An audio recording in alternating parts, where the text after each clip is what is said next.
Les vraies voix Sud Radio, 17h-19h, Philippe Rossi. Je ne veux pas travailler, non, Je ne veux pas travailler s'il n'y a pas de télétravail possible. Bah oui, selon cette étude, une étude Workforce View, 53% des jeunes sont prêts à quitter leur entreprise s'il est impossible de faire du télétravail. Est-ce que vous comprenez ce choix?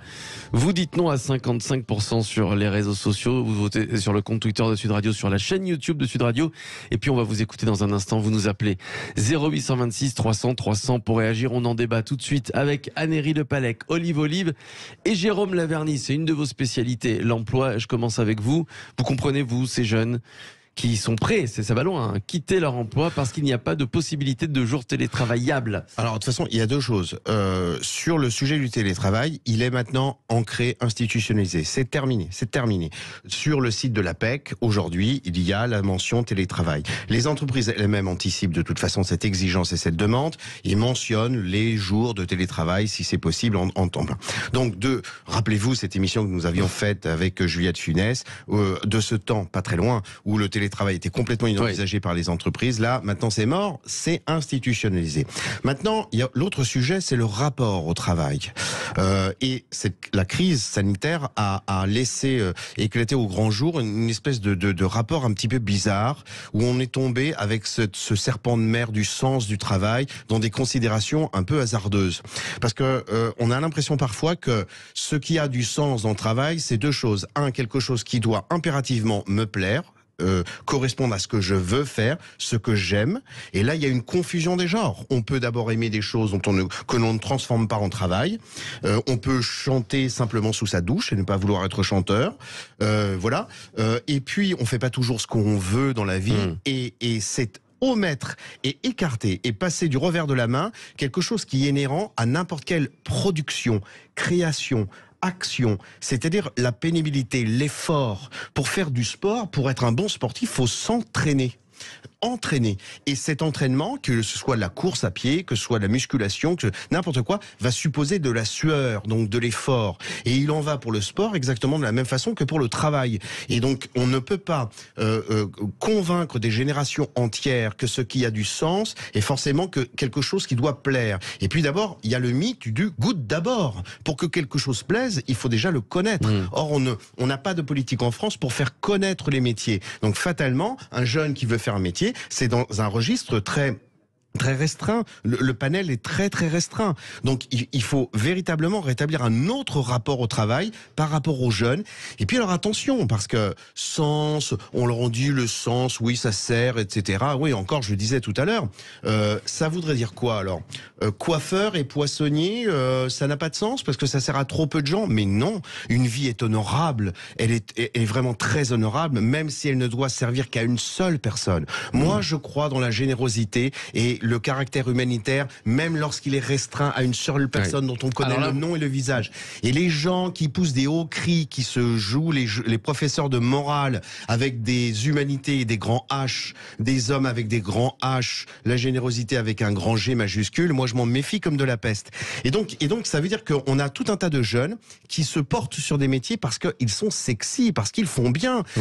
Parce que à noter qu'il y a une école d'influenceurs qui vient de voir le jour pour tous ceux qui aimeraient faire influenceur ou influenceuse. Épicerie fine, caviste, fromager, maintenant c'est un peu dans l'air du temps. Par contre, poissonnier, couvreur, c'est dégueulasse. Voilà, c'est ça qu'on insuffle. Vous citez que des métiers où on ne peut pas télétravailler. Donc, pour qu'on ait des couvreurs et des poissonniers, il faut qu'on rétablisse premièrement l'amour de l'effort. Enfin, pas l'amour de l'effort, il ne s'agit pas de se fouetter, mais la considération de l'effort comme étant une étape préalable incontournable et qu'on déconnecte le sexy, l'apparence, le glamour dans l'apparence, dans le travail. Si vous êtes éditeur et que vous avez l'idée d'un livre, L'éloge du travail, je vous propose Jérôme Laverny. Non mais c'est vrai, vous écrivez un très bon livre là-dessus, Jérôme Laverny. Non mais c'est vrai, c'est très sincère. Plein d'exemples. Alors, des feignants qui veulent une société de loisirs en étant assistés, voilà ce que vous nous dites sur Twitter, c'est à peu près les mêmes messages. Vous dites non à 54%, vous ne comprenez pas. Donc, ce jeune sur deux qui est prêt à démissionner s'il n'y a pas de télétravail, Annéry Lepalec. Déjà deux choses, et là pour compléter ce que vous disiez, je crois qu'on a un rapport à la contrainte qui n'est plus du tout ce qu'il était. On n'accepte plus la contrainte, quelle qu'elle soit. Et pour en revenir au sujet précédent, on brandit la liberté en permanence, liberté qu'on oppose à la contrainte. Les deux sont pas antinomiques pour autant. Donc oui, il y a des contraintes. Le travail, c'est une contrainte. Ça n'est pas que du sens et de l'épanouissement. Il y a aussi cette implication et cette contrainte. Et la deuxième chose, je crois qu'un jeune sur deux est aujourd'hui prêt à quitter son poste. Parce qu'on est dans un marché de l'emploi qui est favorable. C'est vrai, bien sûr. Il y a 10 ans, un jeune sûr. sur deux n'aurait pas quitté son poste s'il n'était pas télétravaillable. Aujourd'hui, on a un taux de chômage qui est relativement bas. Les jeunes en question, s'ils sont sur des missions qui sont télétravaillables, généralement, on est sur des métiers qui sont déjà un tout petit peu valorisés, en tout cas financièrement. Et donc, ils savent que derrière, ça va pas être compliqué et ils peuvent un peu imposer leur manière de voir et leur manière de faire. Et pour en revenir à votre poissonnier ou à votre coiffeur ou à votre couvreur, la question se pose pas. Enfin, je veux dire, on accepte la contrainte. On accepte la contrainte de se lever le matin. On accepte la contrainte, si je prends le coiffeur, de balayer sa boutique. Je connais pas un coiffeur qui s'éclate en balayant sa boutique. Pour autant, ça fait partie du métier et ça n'a pas forcément du sens, mais ça fait partie du métier. Et voilà. Ouais. Je télétravaillez, vous, Madame la maire?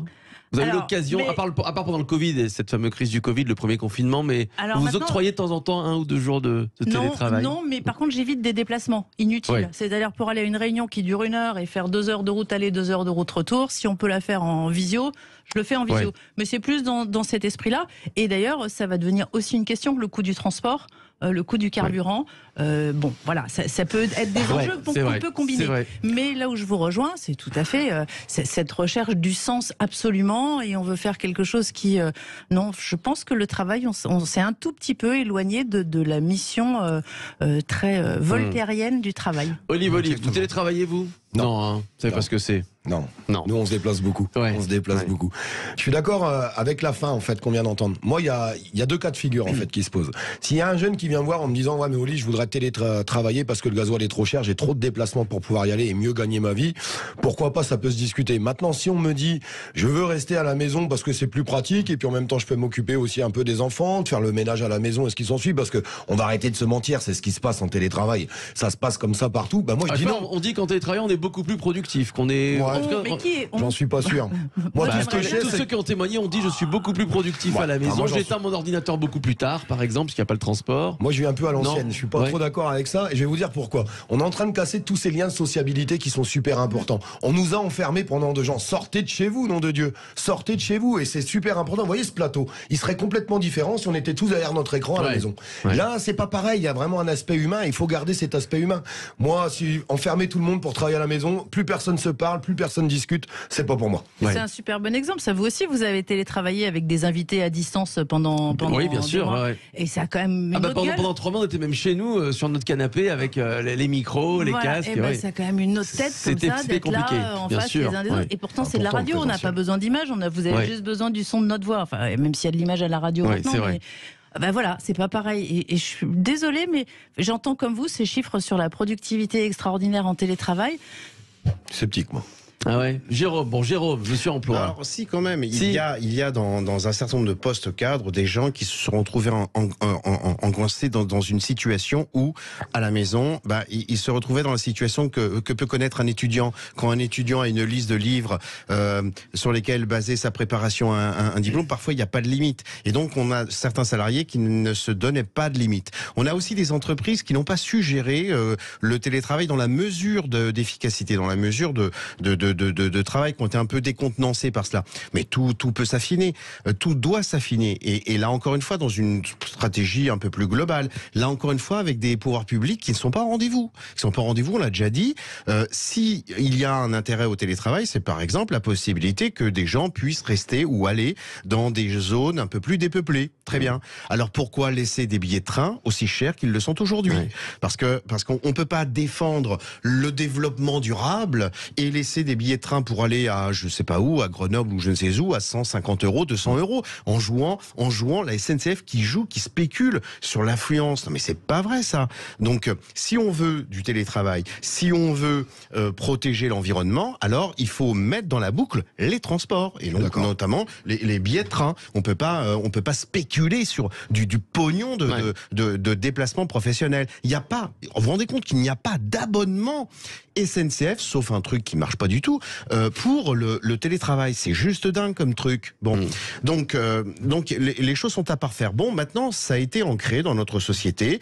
Les entreprises doivent le gérer avec une certaine souplesse, avec une certaine vigilance aussi. Bon, très bien. Derrière cela et derrière ce refus assez cinglant quand même un certain nombre de jeunes qui effectivement peuvent se permettre ce luxe aujourd'hui parce qu'il y a plein de boulot et parce qu'ils peuvent faire les fines bouches, il faut quand même revoir la copie du point de vue du rapport qu'on a effectivement à la contrainte de manière générale. Parce que je crois que nous sommes dans une société où, de la même façon que pour le travail, dans l'amitié, dans les rapports amoureux, dans tout un tas de trucs, la contrainte, on évite. Ouais. On veut tout de suite, facilement, maintenant. Anne-Héry Le Pallec, c'est vrai. Hein. Ah bah c'est pas que la jeune génération. Hein, mais non, pas du tout. On stigmatise beaucoup cette jeune génération. C'est tout à fait ça. Et en complément de ce que vous venez de dire, vous ne me trouverez pas souvent en grande défenseuse de la politique gouvernementale, mais je pense que, alors ok, il n'y a pas eu d'effort sur la SNCF, mais il y a quand même eu des moyens mis, d'ailleurs pas toujours par l'État et souvent par les départements et les régions, et là je vais retomber sur mes pieds un petit peu plus facilement, pour l'équipement numérique.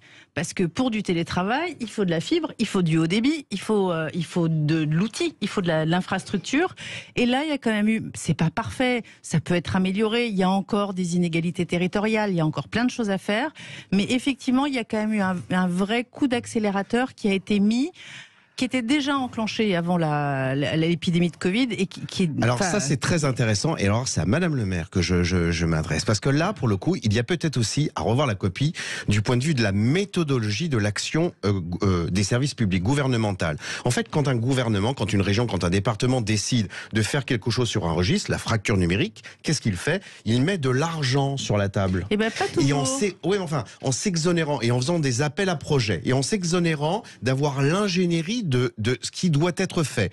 Donc, on a vu ça par exemple sur le soutien aux entreprises. Donc, le gouvernement a décidé de faire des prêts aux entreprises. Après, les régions ont voulu faire des prêts aux entreprises. Et puis, alors, les communautés d'agglo ont voulu faire des prêts. Parce que c'était dans l'air du temps. Alors, on met de l'argent sur la table.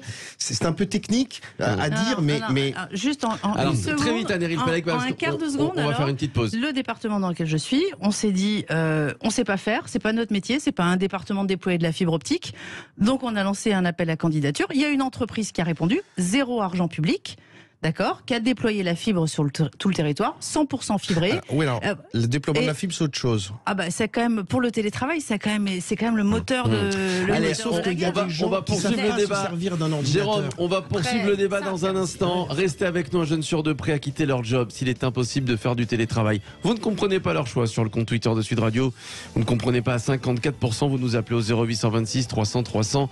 Diane sera avec nous dans quelques instants. Elle nous donnera son avis et débattra avec Jérôme, Olive et Anne qui est avec nous. À tout de suite.